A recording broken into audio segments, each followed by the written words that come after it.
pour le Flash Forex, nous retrouvons, vous le voyez, Philippe Lermy. Bonjour. Bonjour.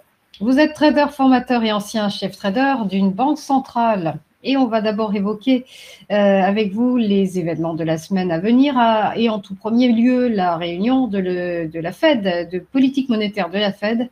Et là, on peut dire que le marché n'a pas grand-chose à attendre en vérité de cette réunion. Oui, tout à fait. Alors, concernant le communiqué, par exemple, le marché anticipe donc des changements qui devraient être minimes, hein. Donc, il est probable que le dollar bougera plus tôt lors de la conférence, hein, notamment si M. Powell supprime dans son discours la phrase qu'il avait prononcée lors de la conférence de décembre, hein, donc à savoir « Nous sommes probablement proches ou au pic donc, des taux directeurs ». Alors, quand on regarde sur le marché des swaps de taux interbancaires, les traders institutionnels anticipent à 66% une première baisse des taux pour mars. Et d'ici la fin de l'année, ils voient 140 points de base de baisse, hein, donc soit presque 6 baisses, alors que lors de la dernière réunion de décembre, hein, les membres de la Fed n'envisageaient, eux, que 3 baisses. Hein, donc, il y a quand même pas mal d'écart entre la Fed et le marché. Hein. Alors, le marché, justement, il part du principe que la Fed adopte une attitude qui est d'abord conservatrice pour finalement enclencher plus tard rapidement une baisse des taux. Hein. Mais si on regarde au côté macroéconomie, on a des derniers chiffres américains qui sont plus forts que prévu et qui évidemment rendent la Fed confortable donc pour être attentiste concernant une baisse des taux. Hein.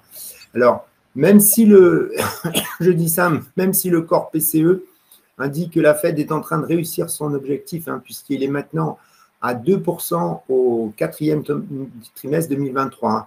Il ne faut pas oublier qu'on a des événements tels que le conflit en mer Rouge qui continuent et qui vont impacter aussi l'inflation et qui commencent déjà à impacter l'inflation aux USA. Hein. Le nombre de cargos qui traversent le canal de Suez a chuté de 90%. Hein.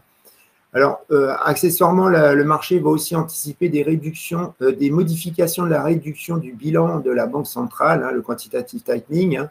Celui-ci devrait ralentir en juin et se terminer à la fin de l'année. Alors, on constatera que sur le graphe, que l'actif au bilan va rester nettement supérieur à son niveau pré-pandémie.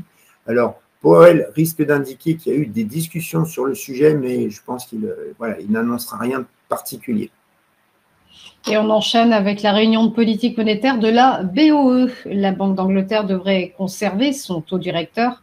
Attention toutefois au vote des membres.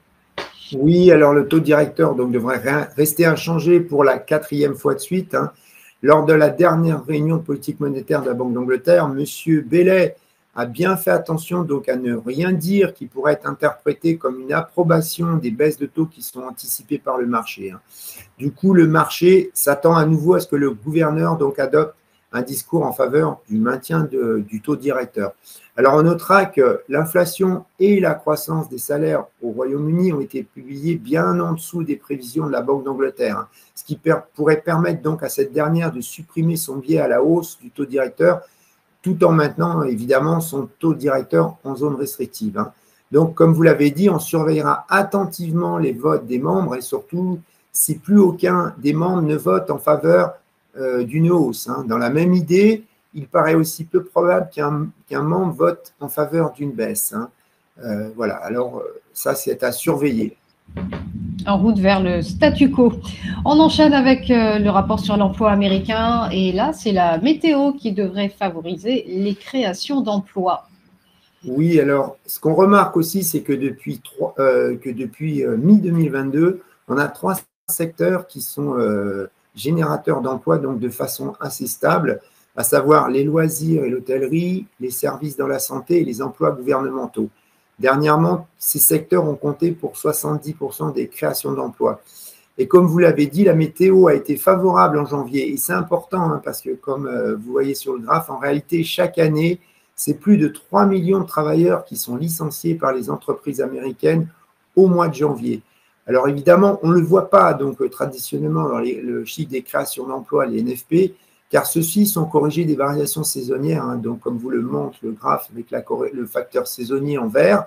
Donc la météo pourrait supporter un bon chiffre, hein, plus que tout autre mois de l'année, surtout que les loisirs et l'hôtellerie sont très dépendants de celle-ci et comme je vous l'ai dit, sont générateurs de pas mal d'emplois.